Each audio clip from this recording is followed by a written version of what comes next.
Welcome to the podcast with your favorite cash flow guys, Mike and Blaine, giving you the best advice while having a beer. When you're running a business, there are problems every day. Let Mike and Blaine help you out and guide your way. Cheers to the good times with Mike and Blaine for business, beer, and BS. Hey, it's Mike and Blaine. This is episode 190, and I know Blaine loves those round numbers, so I'm Mike Mylan, also known as Cashflow Mike. That is Blaine Birch, the CEO and co-founder of Dry Run, the best cash flow forecasting software on the planet. What's up, man? Yeah, big round number, but we're the bigger one's on its way. We're getting close to that big 200, so I'm getting pretty excited about that. All right, so you remember a big number. You remember the last one, the Hundo Super PAC, and we gave away all kinds of stuff. And I actually saw David Leary, the winner of the Hundo Super PAC. I ran into him. He goes, "Oh shit, dude, I forgot." He even forgot at that point in time about it. Well, and now we have come up with the coolest name for the next one for 200. We're calling it the 200 Super PAC. You're so good at names. You are so good at names. The 200 Super PAC. all clever. And so we're going to tell you guys, like we will tell you, you know what? Let's do this. Guys, chat with us, comment on a video, send us even text messages about the show, during the show, after the show, whatever. Starting today, because we're on 190, we're on the 10 episode countdown. So if you, comment, like, chat with us, send us a text message, engage with us during the show, we're going to add you into the hat for the 200 Super PAC. So do you like the 200? Do you like the 200? Maybe it's a Dos de Super. Better name. Dos de Super. Dos de Super. Oh, I like that more. Okay, we're going to do that. I don't know if that's true or not. I mean, Okay. 200. I don't care. Our first one was the Hundo Super PAC, so it's maybe it's Dos Hundo de Super. Dos Hundo de Super. Okay, I have no idea. We're gonna have to workshop it. We're gonna workshop. We will workshop it, but anyway, guys, like, subscribe, follow. Make sure you comment on the show.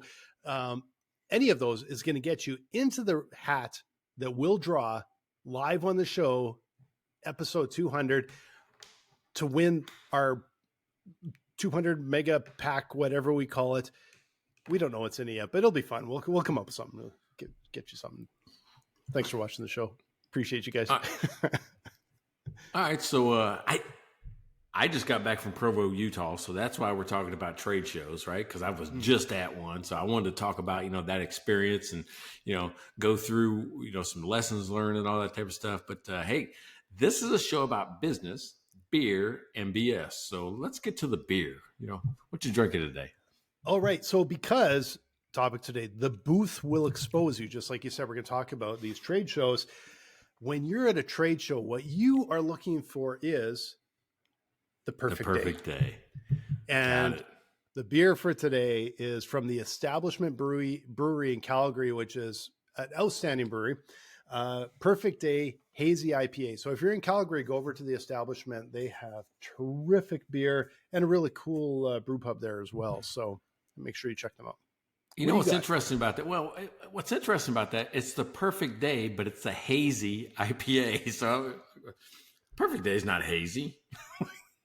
It is when you're at a trade show. Oh, nice. I found a new one, right? It's of New England. It's a New England IPA called Uncanny Valley. And it's just the craziness. That's why I thought, went with the trade show stuff. It's the craziness of the robots and everything's going on around you. And there's so much that's going on that it's an uncanny valley that you put yourself into. But who was the brewer? That's who I was looking for on this one. I'll have to look that up. I've never heard of those of that beer. I'm curious who the brewery is. Yeah. The thing is, I it's in yellow, and I don't know. Can you read that? I can't read it. I can't at all. That's kind of okay. We could do maybe that's a future episode where we'll talk about, guys, don't hide your brand. It really is, right? It's so. Can you see that at all? Look, I put it I can that close just to the see camera. that it looks like there's a yellow stain. I can't read that at all. That is not really good branding or design to hide your brewery name and make it completely unreadable. But No idea who that is. we will. What was the name of the brewery again, or the beer? It's called Uncanny Valley. You gonna ask Chelsea? Yeah, I'm gonna ask. Well, I'll ask Google. I'm not going. I guess I have to add in beer. There's a whole bunch of uncanny valleys that have nothing to do with beer. It is a Burlington Beer Company. Okay, so that makes sense because there's a B on the logo. Okay, Right. so Burlington Beer Company. Where is? Because I'm assuming it's not Burlington, Ontario. It's gonna be Vermont. Burlington, VT, Vermont. Okay, I didn't know what VT was for, but Vermont. So Burlington Beer Company in Vermont. You really need to work on your label so people can read it. It's actually a cool label, except for their name. I cannot read it. Hey, remember that one time when I got in an argument with the with the brewer, where they had the wrong, what was it, the wrong size? Oh, they had the wrong ABV, The ounces. I think. Or Yeah, it was ounces, the ounces. Yeah, it was the wrong Ounces or ounces. ABV. Yeah, that's And they argued with me, and I had a picture of the can. I'm like going, well, I didn't make this can. remember you sent them the can and it's like, yeah, did you guys invent our can? Like these guys, okay, I just want to show because this is really really nice. Like, so the establishment, they have a nice logo. It says the EST with their logo, right? But so, but if you flip the can around, the Establishment Brewing Company. And so they make sure that it's crystal clear on their can, even though it's just a very simple, beautiful can. So little bit of a lesson there. Make sure you don't hide your brand because people don't know you. Like I know it as well as anyone. We think everyone knows us because I live in Dry Run every day and we're talking with people every single day and you find out nobody knows and nobody cares. You have to try and get them to care. You have to get in front of them. And which is again, right back to, having a booth. It's like a captive room. So how do you make it the most? And I tell you what, this beer thing has really kind of pushed us over the edge, right? We're on the verge. We're on the track to be profitable for the first year in this podcast. Completely unintentionally. It is totally based on these beer sponsors and our mid-roll sponsors. It is totally based on that, right? And it's crazy. We have some terrific beer sponsors. In fact, we've got a new one back, and an old friend who's come back and is now a new sponsor for 2025, all the way through to the end of the year. And I got to jump on this. Thank you for coming back, Larry. Best CPA in Houston, right? Mm-hmm. Yes, it's Houston. I remember. Yeah, I went for drinks with Larry in Houston. I was trying to remember which city I was in. Not where you were, Larry, where I was, because I was trying to go like, where was I again? Best CPA in Houston, Larry Weinstein, the cash flow cowboy. Thank you so much for coming back and supporting us, Larry. And Larry has jumped on for the rest of the year, all the way to the end of 2025. Thanks again, Larry. We appreciate you so much. And I'm also going to jump in on one more. Rachel Barnett from Gentle Frog. She's also through to the end of 2025.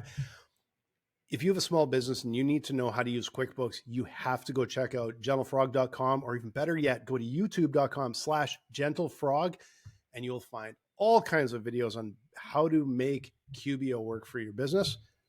Thanks again, Rachel. Really appreciate it. Hey, another year-long sponsor, Karen Harrison, up at 3S Smart Consulting in Michigan. If you need to find hidden cash, if you're struggling, if your business feels clunky, like, I'm just waiting for money to come in before I can do something else, go talk to Karen up in Michigan. You don't have to be in Michigan. You could be in Hawaii and call Karen. Just 3ssmartconsulting.com. Go check her out. Now, before I get to the last one, I got to say that I've got to give some instruction, right? Because I had two people with the same experience with our buy me a beer button. Right? Well, here it is. Yeah. Because now people are like going, I'm just going to buy for the rest of the year because it's the best $5 an episode you ever spend in advertising. It's the best. So here's the thing, though. They went to buy me a beer, and then we're using a widget called buy me a coffee, right? but then our URL says it's for beer. Buy me a coffee. It's for beer. Right. So that's not what confuses people. The way they have the widget set up, it's like, how many do you want to buy? Like 1, 5, or 10. There's 3 buttons. And then there's another little field that you can type in how many you want. That's normally where you would put how many weeks, right? Yeah. And then it calculates it at $5 per, right? So think about that. So if I click 1, then it charged me $5. If I click 10, it charges me $50. Or, you type in 52 and it 52. Gives the whole year. Yeah. Yep. So it seems simple if I give instruction, but people got kind of confused on it because it's not very intuitive on how that works. Yep. The second thing that both Karen and Larry said was like a month later, they'll call me up and go, hey, what did I buy from you? I don't recognize this charge for, $100 or $50 or whatever it was. I'm like going, yeah, you sponsored the podcast. They go, oh man, I forgot about that. The reason why it looks weird on your credit card statement is that it will say Cash Flow Mike. Why? Because I just connected it to my Stripe account because I had to connect it to something to collect the money. So it goes to my Stripe account. So it will say Cash Flow Mike on it. So it's not buying anything from Cash Flow Mike, but you are sponsoring the show, and I didn't want to set up a whole new credit card account for this podcast. No, I don't think I would do that either. So go to mikeandblaine.com. Now you know exactly how to buy us a beer. Like Mike said, best $5 you'll ever spend. Or if you want to go for the rest of the year, just count the weeks and add them up and literally just type in the number of weeks that are left in the year. And we'd love to have you as a sponsor. It's we really appreciate you guys and all the great feedback we get from everybody. So we're excited. This has been a fun year. So the last sponsor, all right. We're getting started. We're getting kicked off. What was that called? The jingle's playing. Welcome to the podcast, and the doorbell goes off. Then my phone goes off. Right? Neighbor Pat comes to the door right when we started the podcast. Just now, he was just at the door. Got some beer. Probably bringing me beer, and I already had some. Right? He was probably bringing it down just for the podcast. And Courtney's texting me. Pat's at the door. I'm like going, we're recording. I'm not stopping to go to Pat. Pat's going to have to come back. He'll get next week. So he got like a free week this week. Well, and we started with a little bit of a weird time because we moved to Friday because you were on the road. We also started a half an hour earlier. So Pat, if you're listening, we messed you up because we started a half an hour earlier and on a totally different day. And you basically hit it right, except for we started earlier and no one knew we were going to do that. So thank you for potentially bringing Mike some more old beer. It was probably more Christmas beer, wasn't it? I almost bought some Christmas beer because it was there on the shelf. I'm like going, oh, this would be funny if I just buy it like a theme now. I'm just drinking Christmas beer is all I drink. But it's a beautiful day here. It's like 75 degrees. It's sunny. Nice. I know that man wants to throw some bags. I know he does. He wants to play some cornhole. I know he does. It's going to be a fun weekend for you guys. Yeah. All right. So, trade show. I just got back from Provo, Utah. Provo, Utah. Yeah. Have you been? First of all, it's absolutely gorgeous. That's where Brigham Young University is. I don't know what it is about like Provo, Salt Lake City. These towns are immaculate if you've ever driven. I mean, just clean, nice, well kept. I mean, just freshly painted. I mean, it's just such a great place to just visit that way. Now they got some weird beer rules. They got some weird like you can buy beer at the grocery store, but you can't buy wine, right? Because there's this thing on 5%. It's like 5% alcohol. Anything above 5% alcohol has some different rules to it. Oh, all right. So normally, like if we go out, like beer, not that big a deal, right? So I mean, we go to Utah. I order beer, not a big deal. I say, hey, can I take this back to the room? You're in a hotel. But they're saying, hey, in front of this line, you can get beer, but behind that line, you can't have any alcohol, right? So it's weird rules like in the same room, right? And just be like a line on the floor, or a tape.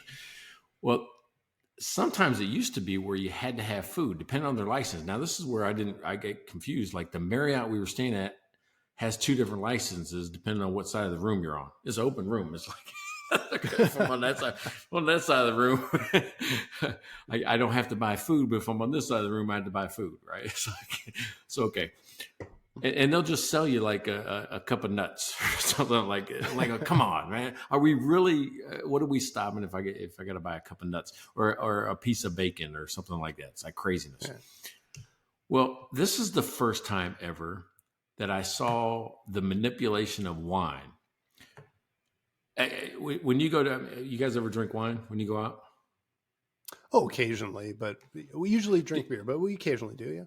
Okay, but do you know, I mean, they come up and they say, what size do you want? That's what I'm going to say what size, but they say, do you want a 6 or a 9 ounce or something like that? It's kind of the typical. It might be a 5 and a 9 or 5 and an 8, but it's somewhere in there. Yeah. No, not in Provo. They say, do you want a 3 or a 5? A 3 ounce of wine. Like that's like a thimble of wine. That is a small bit of wine. Five, and they call the 5 the Utah pool. I'm like going, what? Wow. 5 is smaller than the average small out there. That is mini. Super mini. Yeah. So we're like going, man, this is just, we didn't know what the rules were. And at the hotel we were staying at, I could take beer back to the room. She couldn't take the wine. She had to drink it in that box, in that boxed off area. I'm like going, it's in the same building. We're going to our room, like right upstairs above us. That just reminds me of like WKRP, where Les Messman had taped the walls to his office because it was all open. He had tape on the floor, and you had to pretend to knock on the door and come into his office and talk with him.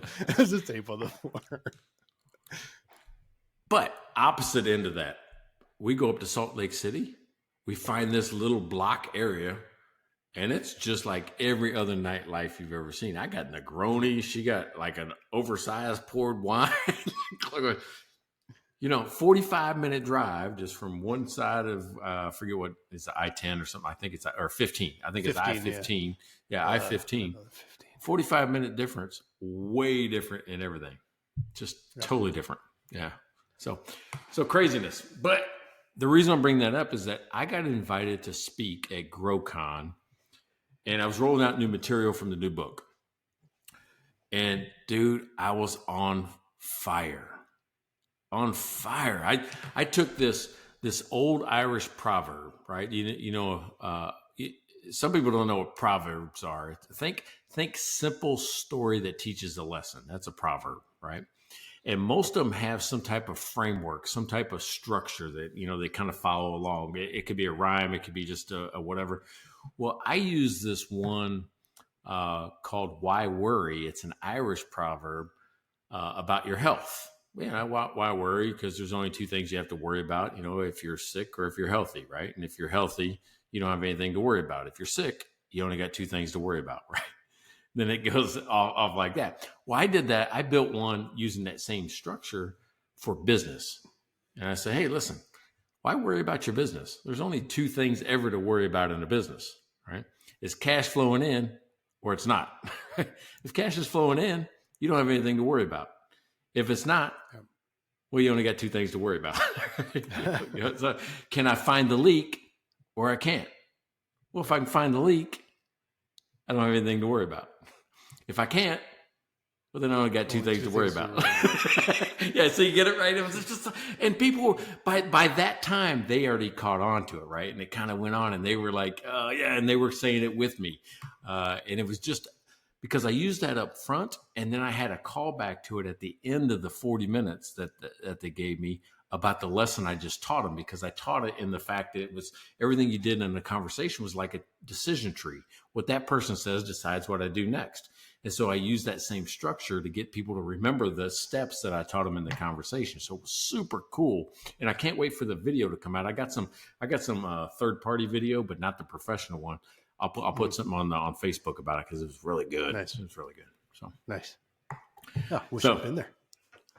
Yeah, it was super cool. So, but at the same time, I had to man a booth, right? Yep. And that's what I wanted to talk about today was when you have a booth, it is a forcing function.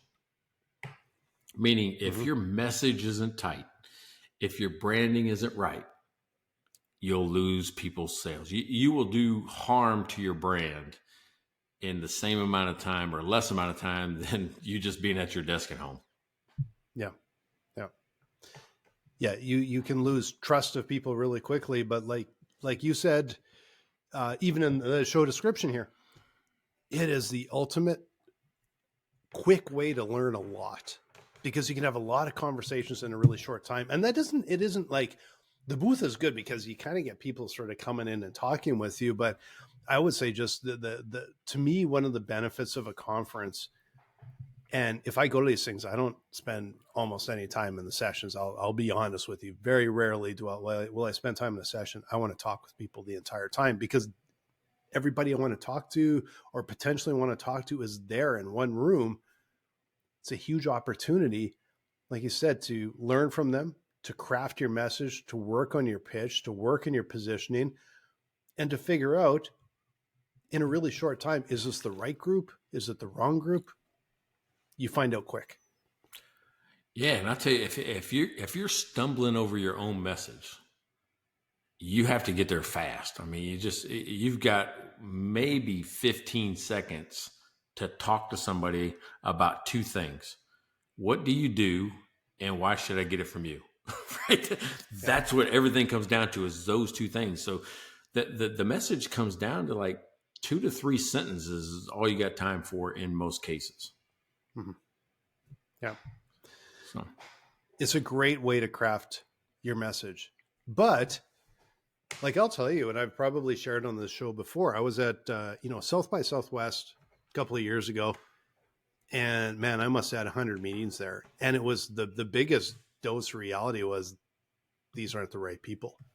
And then I was at a very small event under 12 months later. And there was and I was there for, instead of like 4 or 5 days, like I was at South by Southwest, I was at like this for like an hour and a half or whatever. Walk around the room, network, and you find out, holy cow, these are the right people. And that was gold. That was so incredibly important. And then you start getting into, okay, well now, next time I'm in that room with those right people, how do I position it? How do I make my message stronger? I think it worked pretty good actually, but you learn from that because you can make more out of it, right? Yeah. So lean into that a little bit. You know, what made the South by Southwest crowd the wrong people, and what made the other one the right people? What happened? Just tell the story. Well, and that's just straight up positioning. Like when we thought we were like dry, just for you guys out there to know, like we have a software product called Dry Run. It's financial modeling, cash flow forecasting software. We're really good at cash flow. We're really good at scenario modeling. But we found out that we thought we were built for small business. And it turns out we're not. Like very small business. It's a broad word, right? But we found that there's a breaking point in a business where it gets complex enough that they need us, and it flips just like that. It goes from don't really need you, don't, holy crap, I am dying here, and it flips just like that. And by South by Southwest, all these business owners, first of all, I was talking with business owners, and I was talking with a ton of them, and a lot of them just didn't see the value. But that, as painful as it was, taught us so much, because when we started to get to the right group, which is more like a CFO for a mid-market business, they're really like begging us for help. They are so frustrated. And it's like, guys, you got to help, is almost they're looking for a life preserver, like help us. And it was, if we hadn't been there and had all those conversations in a week, it would have taken us a lot longer to go, oh boy, we're in the wrong place here. Yeah. So I went to South by Southwest this year. I didn't go to the conference. I got invited to a mixer, a happy hour type thing with a VC firm. Yeah. And, they were there just to pitch software companies, right? And try to see if, and some of their current, portfolio companies were there. I never really looked at South by Southwest as a way for a software company to introduce a brand. For some reason, I always thought it was like film and music, and I never thought it was the other way around. So, and I think what happened is that they pissed that crowd off in the last couple of years when they stopped paying for bands and they wanted everybody to come in for exposure. Like, hey, come play for free because we have X number of people. And then guess what? The people didn't show up because the bands weren't there. Yeah, and it's like I was at first at South by Southwest. I think it was 2007, and we were there for like they had digital media, so they had music, film, and digital, and it's that kind of digital space that maybe was potentially interesting. And but I'll tell you, like when I went to South by Southwest, I was probably last time I was there a couple of years ago. I was probably there 4 days or 5 days. I went to 0 sessions. 0, because I was there to talk with people. I was at every networking thing you could imagine. And if I wasn't networking at a thing, I was somewhere networking. And it was, that's how I got to talk with a lot of people in a really short time. And it was absolutely painful, but there were a few nuggets in there that were actually successful. And I went, okay, I got a bit of an idea where we need to go. We kind of had a bit of an idea, but it's still, until you talk with people, it's foggy, right? And then when you get in front of the right people, it's like, holy cow, it's so much easier. It just kind of slides, and the pull is there and the need is there. And so the I'll tell you, like the worst thing we could have done is actually paid for a booth there. Because can you imagine the amount of money if we would have paid for a booth and had it like this was the wrong place? So I'm kind of high on test it out first, show up, get on the ground, find out if it's the right one before you commit those dollars. We had a strategy like that at Finagraph. We called it test, then invest, right? Test, then invest. Mm-hmm. And we were attendees a year before we'd even go. And then we had the ones that we liked, and we even flip-flop those every other year. Not sponsor every year. We'd go attendee 1 year booth, attendee 1 year booth, right? And alternate them, just dollars. These things are huge time and money sucks. Expensive. So expensive. And the other thing that I found with like, there's a credibility thing. If you have a booth, it can boost credibility and a little bit of that brand recognition. But before COVID, we were at a boatload of these events all over the place. And the part that would drive me nuts is we would pay top dollar for a booth. It's not people coming through all day. They're all in sessions. And then a couple times a day, they're let out of sessions, and then they come in and they quickly walk around the booth and they grab their coffee and their muffin and their, later on in the afternoon, their beer or whatever. And you have these little tiny windows to talk with people. And if you added it up by the end of the conference, I'm like, if I show up as an attendee, I'll get more conversations. Because I can go out and I can find them, and I can be at every networking event, and I can pre-book meetings because I don't have to stand at a booth. I've got meetings booked that I can get to. And, that was going back to my agency days. We would pre-book as many meetings as we could. And same thing, we barely go to, like, we were at Banff TV all the time and Banff New Media and, like book, get meetings. And if you had an extra 5 minutes, you might pop into an event, but it was all based on that planning. And it's hard at a booth because you're not targeting people. They're coming up to you and man, are they just looking for some bit of swag? Are they trying to see if you got some free junk? Are they like, you can just have a lot of the wrong people coming to your booth at time, unless you're in the right place where it's the right group, right? Yeah. All right. So you said something there about, that credibility. You can get instant credibility, those type of things. I want to talk about that. But before I talk about that, I want to say we have an opening for a mid-roll sponsor, right? We have an opening right now for a mid-roll sponsor. And usually when that happens, I'm the odd duck for some reason. It came up to me, I'm the odd duck and you're the even duck. So this is an even duck type of show. So tell us more about, Dry Run. Tell us more about didn't even what plan it is, this who it is. We didn't even plan this before the show, and I was trying to remember, am I the odd one or the even one?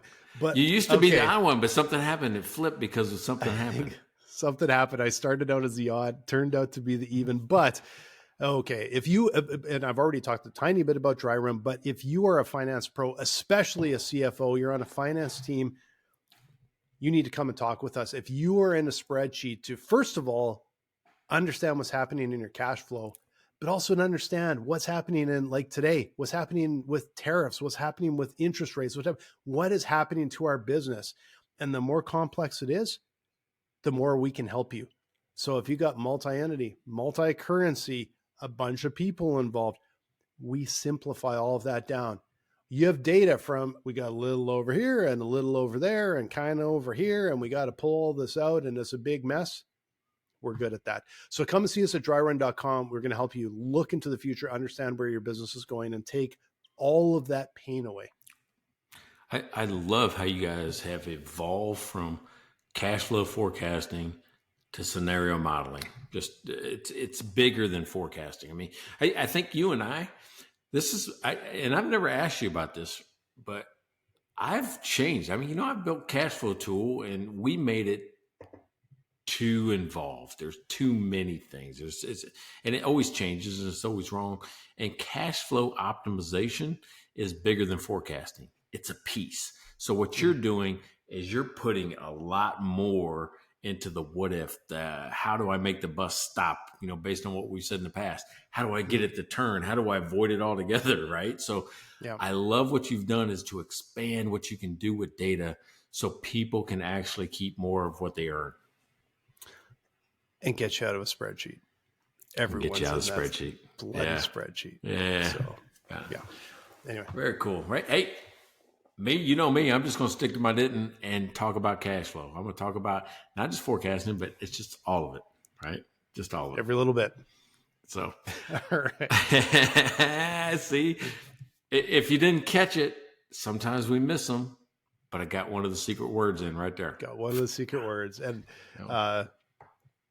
but I want to dive back into this booth thing because I want to go. Yeah, I had a comment before you moved on from that. You made the comment about boosting credibility and all those type of things. Yeah. I say that's true, but you got to look the part, right? The reason I say that is that I've seen too many startups, too many young companies. They'll come in and go, "Oh, I paid the $7,000 to get here. All I got to do is get in front of the people, and I'll show them the best thing you've ever seen." Nope. Dude, if you're taking a vinyl banner that you got printed at FedEx this morning and you're zip tying it to the wall or to your table, you're ruining everything right off the bat.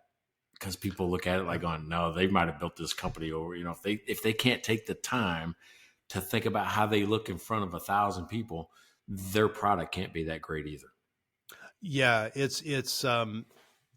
it can be such a big bonus for your credibility for people to see, oh, they're alive, they're kicking, they're here, and everything else. But it can also hurt you if you look kind of second rate. But also if your messaging is wrong, if you're talking with the wrong people, it can be a complete waste of time. And where I was going with this, like, because I've been to so many of these, and we've had so many booths, and a lot of times the booths, we've paid for a bunch, but we've also been, invited to be at a place, and it's like, okay, we're going to take the booth and run with it. But, fortunately, maybe it doesn't cost us a ton or whatever. Right.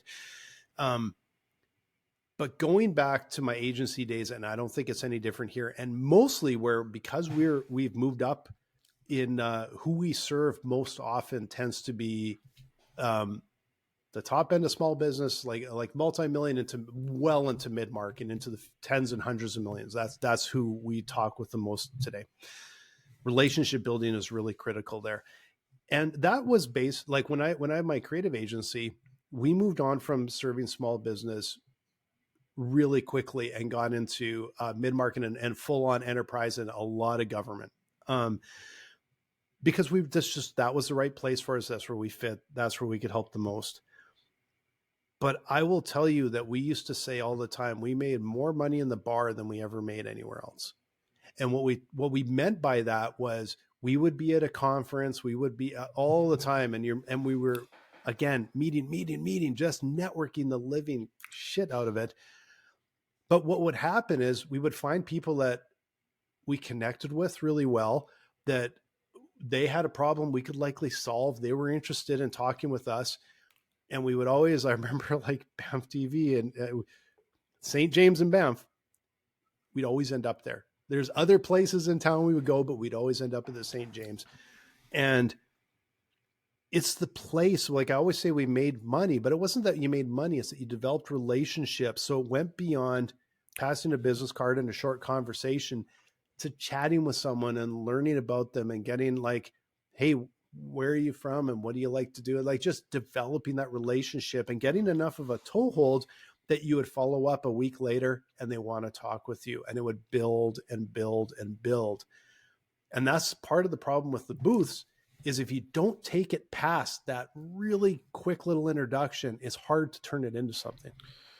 Well, and the thing is, I mean, I've seen too many people do well at the booth, go to the bar, and it isn't just the bar. I mean, we had a casino night, we had a dinner gala, we had, any of that stuff. Yep. And they fumble there. Why do they fumble there? Because they keep selling. Believe it or not, they keep selling. They keep on the pitch. They keep on, what you can do. Well, what do I got to do to get your business? How do I get into your firm? No, dude, people buy people. Just let them know who you are. If they ask questions about your business, answer them, but stop selling at that point, right? Stop selling. Do the sales when you're supposed to, on your email nurturing, your phone calls afterwards. If you have a chance to spend one-on-one time with somebody in the bar or in their social setting, it's a social setting, not a social sales setting. Exactly. Have fun. Like you're there to develop relationship, but you shouldn't have in the back of your mind, I'm developing relationship. Like, no, have some fun. Go hang out with people that you like and get to know them. And when I say the bar, like we actually did, like a lot of it was in the bar, but it's a little bit of a broader statement of, you could say the bar, the golf course, the tour that they did at one, because you've been to all these things, the social event, the networking event. Those are where to me, it's like, that's where you make your money. And when I say make your money, it's because that's where you develop relationships where they want to talk with you after. They want to keep up with you. They start to, because you develop a relationship with them, or at least the first steps, you start to develop trust and they start to like you. And so, like you do not sell at these things. When I say like you make more money, you just do that by going and enjoying your time, having some fun, getting to know people. Mm-hmm. You're not selling your service or your product. You're getting to is relationship building. Don't overlook that, because it is huge, especially if you're not doing a small value transaction sale. If you're doing a higher value, a larger dollar figure, you have to build relationships, because you have to build that trust with your potential client. Well, I mean, especially then, I mean, just like me, I mean, I have, when it comes down to it, it's a few $1,000s a month to be part of my group. Not a month, I'm sorry, a year. A few $1,000s a year at the individual level. Mm-hmm. I can't go in there with just stuff I printed off the printer over here. My cards gotta be worth the $2,000 a year. Even I do 5x9 index cards of just the stuff that I want you to look at. Just a reminder, hey, here's what we're going to talk about with QR codes. QR codes are the thing now. You have to. Ever tell you the story when I owned Recover? Recover is the herbal supplements company. Yeah. In 2000, it's been a while though. I'm going to say, all right. So that's where I've lost the most money in my life. When it comes down to it, is my biggest failure, right? It was that I tried to mix a retail herbal supplement company with my bars and my hotel staffing company. Right? Just didn't work. But the reason I'm telling that story is that one of the things we did is we sponsored for the year, us as a sponsor, a minor league baseball team. Right? Nice. So, I mean, I'm on the wall. They allow me to, come into the stadium. We got season tickets, we got our thing, we got a little booth where we're trying to make it into a thing. Yeah. I have our servers, waitresses, waiters, bartenders, those type of people. I got them all in black shirts, with Recover across the front. On the back, big QR code. 2010. Guess what happens in 2010 with QR codes? Almost nothing. Work like you had nobody an app at that. Nobody point. even knows what the hell that is. Yeah, we had an app. Yeah, it went to an app that we had built on the phone that it didn't open up your mobile app. It didn't, it didn't work the same way. Yeah, it was a colossal failure where people were like going, "What the fuck is that on the back of their shirt?" Because it just looks like it's not even looks like a bar. Yeah, it doesn't even look like a barcode. Nobody knows to take a picture of it. Yeah, right. Nobody knows. So I go, man, that was just that failed big time. Now, 10 years later, it is the thing. It is the thing. You get the most information in front of somebody on their phone where they can save it. They can instantly react to you. Your whole job is to take away people's roadblocks, every obstacle. Every time somebody can click or has to click, that's a reason for them to quit, right? It's a reason to quit. The QR code is the perfect way to get your website right in front of them. Boom, right there. Yeah. So it's on everything. The thing that I took, matter of fact, you can probably see it right back there. That was just, I just laid it there after the thing, right there, right? Yep. It's just me with the discount code and that yellow next to the QR code. Click, scan this, enter this code, free trial. Is that a picture of you? Yeah, it's a picture of me on there too, right? All right, so I didn't know this. Are you wearing a red vest? Because just from all the way back here, orange. It looks like orange. Yeah, it's orange. Okay. It's an orange vest, yeah. Looks like you're a waiter at KFC or something. From back here. I probably was. Yeah, I probably was. That's a Fitograph vest. All right, did I ever tell you the story about the fit? Oh, at a trade show. Oh, you did. Okay, so that's from that. I thought this was like that's a picture thing, and I'm like, okay. It's still me. It's still me, but it's me on a stage where I wore the orange vest. Oh, okay. Right? Because everybody's like going, especially the first one I had, that's an actual nice one that was like nice and lightweight and you can wear it anywhere at any time. Yep. The first one I ever wore was at a trade show. But the only one I could find that was orange looked like Marty McFly, right? It was like the big Navy puffer, like they, they say, what is that, life preserver? Are you in the Navy? But no, and I was sweating my ass off, right? And the thing is that I put on Twitter, and you got the best story about Twitter that I've heard, from South by Southwest, like nobody even knew what it was. Oh, yeah. That was because I was at Southwest like 2007, and Twitter was absolutely brand new. And we ran into a guy, and they were sponsoring a big party. I can't remember what the company was anymore. There was we went to a Yahoo party because they were a thing at the time, and there's another big party there. And he just said to us, he's like, "Yeah, you guys could come over to the party. Just follow me on Twitter." And the bunch of us were like, "You're speaking a different language." Nobody had even heard of something called Twitter. And then he walks away. We're like, what's Twitter? Anyone know what Twitter is? And then we're looking it up, trying to figure out how to get this bloody app down and everything, install everything, create an account just so you can follow this. I don't even remember if we found it. I think we just figured out where the party was and showed up, to be honest. But it was, that's how they launch stuff, I guess. Yeah, they did it that way, right?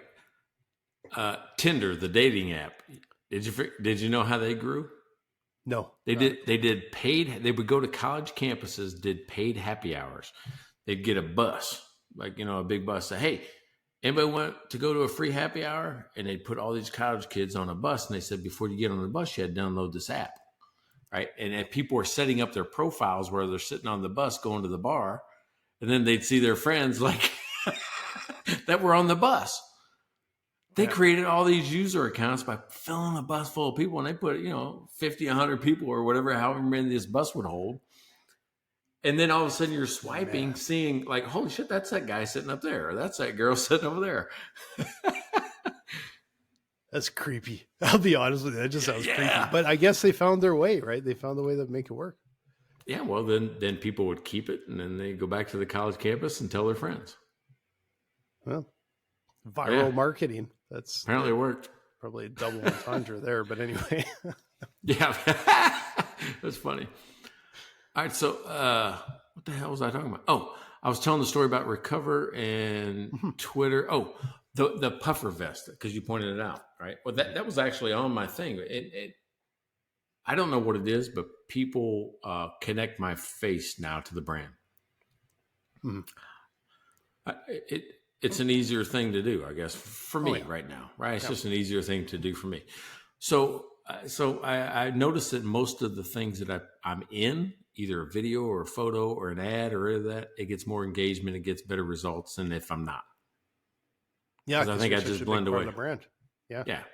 So I just do it anymore. Everything I put, even my stand up, my banner, my booth, my whatever, it's my face on it. And then people walk around it like going, holy shit, you are Cash Flow Mike. I'm like, yeah. Yeah. And fortunately, it is your face and not a big puffer vest, because you would have to wear that all the time. Like, okay, the best example. So be careful with your branding, because the best example that I can remember, and I don't know if it's a urban legend or not, but the Bob Ross, who does the painting TV show, he's done it for like a bajillion years. Where he does the mountains and the trees and the magic brush kind of stuff. Happy little trees. Yeah. And he's got that huge curly hair, like a massive head of hair. And I had read somewhere that he got a perm one time. Like he'd never really had one. He got a perm one time, and people just connected with him. It was so distinctive that for the next bajillion years, he couldn't change his hair. Get out of it. And I don't think he wants it or wanted it, but he was stuck with that haircut. Stuck with it forever. That's funny. Yeah. That's funny. So, but you got to find that. There's something about you. There's something about your company. There's something about your brand that people will connect to, and instantly. Most people don't even know my real name, my name. They call me Cash Flow Mike. It's Mike? Mike or Mike. I'm just saying, they don't know. Yeah, Mike or Cash Flow Mike. Yeah. And what you just said was kind of important too, because they'll call me Mike, and sometimes they won't connect that I'm Cash Flow Mike. Oh, interesting. That the brand is starting to be. Yeah, the brand is starting to become its own thing, where they think I just work for Cash Flow Mike, the brand. And also Mike. Wow, that's a coincidence. Yeah. You mean the guy on the face? The guy, I mean, look. But isn't that funny? That it's now. All right, this is where we talk about like 10-year overnight success. Yeah. Right? Nothing is instant. I don't care who. I mean, you just said you were doing things in 2007 for this brand. Well, not for Dry Run, for my previous company. For them. Yeah, right, my so which one company. then? All right, so for Dry Run, what was it? 17 then? 16? We launched in 16. But we were doing stuff before, because we had to build the bloody thing. But we launched into the public in 16, and we were, kind of a top 10 new app with Intuit in 17, and then CPA.com in 18. So like that was when we started to get some traction but that was also when we, like I said, like we started to figure out that we were growing we were growing fast, what turned out to be the wrong group. And when you started to realize that, you're like, this is the wrong group, you had to pivot. And there was a lot of learnings mixed into there, but it like you've talked a million times, and it's if something isn't working at all, it's more of a blessing than it's actually kind of working, because it kind of feels like we're the right way. We just have to refine things or whatever. And then, but you've always said it's like when you're pushing or do you feel the pull? And it was like, oh no, I think there's pull there, but then you start going, no, like when you start to feel the pull like we do now, it's like, oh, yeah, right. We were pushing. And that's what I told you. That's what I told you. I said, you feel it before you see it. You feel it. Like you don't see it in the numbers. You don't see it in your reports. You don't see it. You just feel it. Like, oh, damn, I'm getting more calls. I'm getting more meetings. I'm getting more, having better conversations. I'm getting people say yes more often. I mean, just there's a feel of pull from you versus you pushing it onto everybody. So yeah. Yeah. And it's cool. we didn't really realize it till we felt it. And then it's like, oh, okay, that's different. And momentum. Like I've heard so many founders talk about momentum, and when you feel that momentum, and it's like there's something every week that's just, you're just gaining and gaining and gaining. It's a different sort of thing, right? And it's hard. It's hard, as a startup. It's just incredibly hard, right? Yeah, there's two other analogies I use for that same thing. One is just fishing, right? When you fish, when you're in the wrong spot. Yeah. When you're in the right spot, you'll feel it. You'll feel the line twitch. You'll feel it. You're like, oh, I'm in the right spot, right? Because they're here and they're in this area, and you'll feel it. Yep. The other thing is, I want you to picture your business and your customer base and success is behind a piece of glass. And I want you to just tap, because you're going to find the place that it cracks, and that's called a sales seam, and then exploit it. Just wherever it starts to crack, that's where you just keep pushing it, and you're going to break through and finally get to that other side. Yeah. And it's tricky because the balancing act is, sometimes it's tricky to recognize when you've actually found the seam, and when you're doubling down too soon because it isn't the right seam. And it's tricky. It's really tricky to I think when it's like overwhelming, this is the right seam, it's kind of an easy thing. But it's when it's like tap, it's like, oh, this might be it. Might be. Yeah. Test, but keep testing over here, because we've made that mistake before. It's you go kind of all in on something too soon, and you ignore good signals from other areas. And we've done that before, where you're like missing out on really good signals because you're like, oh, it's edge case, or it's noise. Numbing is good. You want to hear that when something's good. You want to hear that, right? Yeah. All right, so I think there's a lot of lessons to be learned in this one. This was full of meat, right? I mean, sometimes we get pulled in, especially hockey playoff season. I thought maybe we're going that way, but I can't. What's your I'm takeaway? too stressed to talk about that. Hey, we were out first round, so barely double overtime, game 7. I mean, come on, you can't get. And I'm a Blues fan for those guys listening, but yeah. All right, so what big takeaway? Anything you took away from this one? I think sometimes I feel like I've got a really good takeaway. With this one, I feel like it's more like I've done this so many times. Like you and I have both been to like how many of these freaking events over the last 20, 25 years. And it's more learn from sort of my experience, I think, of what I would say, like we spent a lot of money and did a lot of the wrong things. Get on the ground early, test it out, see if it's worth the time. And make sure that you're focusing on developing relationships with those top prospects. It's not just a notch on a piece of paper that says, I talked with this many people. How many meaningful conversations are you getting? How many people are going to be excited to hear from you 2 weeks after the event? So that's focus on that. For me, I mean, I still take away, and I don't care if we revisit things. I think, in 5 seasons, we're going to revisit some things. And you got some new people that never heard it. Right? So I always put that in my head. I said, I'm okay with repeating a story. I'm okay with covering a topic again. So, but the thing that you hammered today, right, that I'm taking back is that the right person, the right message, right? Am I talking to the right person with the thing that actually I can help them with? Right. Because and not what they want to hear, what I actually can do. What's the promise I deliver? And is that the right person that needs it? So, I mean, I that's always a good reminder. I don't care how many times I heard that. That's always a good reminder. So, good. So Edmonton, we're still in. Am I an Edmonton fan, or I think Vegas is still in? Vegas is still in though. Well, they're down 2-0 to Edmonton right now. So I think you gotta ditch that Vegas bullshit and jump in with the Oilers here. Hey, we need a cup up here, man. Canada hasn't won a cup in how many years? Like, yeah, I mean, you got your elbows up this year. I mean, everything's happening. On the ice, off the ice, everywhere you look.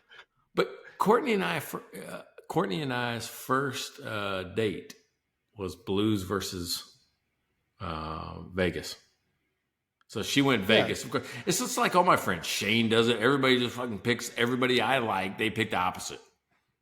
Well, that's a bit of an issue because if they're the Blues, you can't abandon the Blues, but they're out. I'm not. So you should be looking at anybody but Vegas because they beat the Blues that night. For me, it's anybody but Calgary. ABC rule.